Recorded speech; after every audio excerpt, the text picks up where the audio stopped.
Hindi nag-iingat itong si George, narinig ni Sam ang kanyang pinaplano pero hindi naman malinaw para kay Samantha para saan at kung ano ang plano ni George.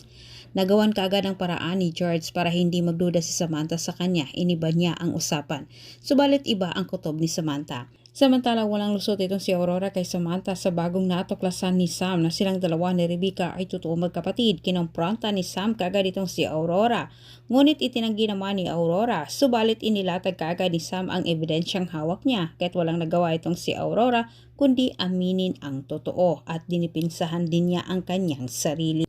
Ayaw na sana ni Sam na makarating pa kay Mercy ang kanyang natuklasan.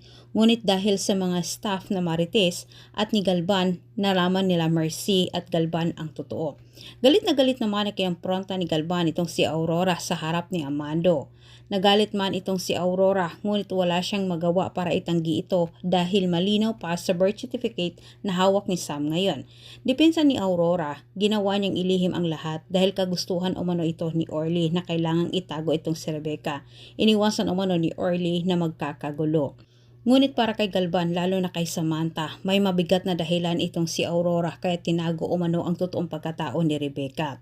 Wika ni Galvan, lalo pat pinaniwala siya ni Aurora na si Rebecca ay anak sa kanilang kapatid.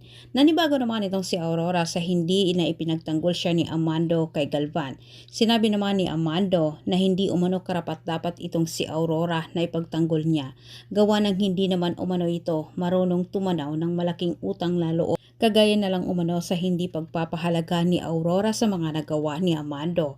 Binalaan ni Amando itong si Aurora na wag na umano siyang saktan at ipapahiya sa lahat dahil baka hindi umano magustuhan ni Aurora ang kanyang gagawin. Na baka siya umano ang magsabi kay Sam na si Aurora ang tumapos sa buhay ni Orly. Maraming salamat sa panonood.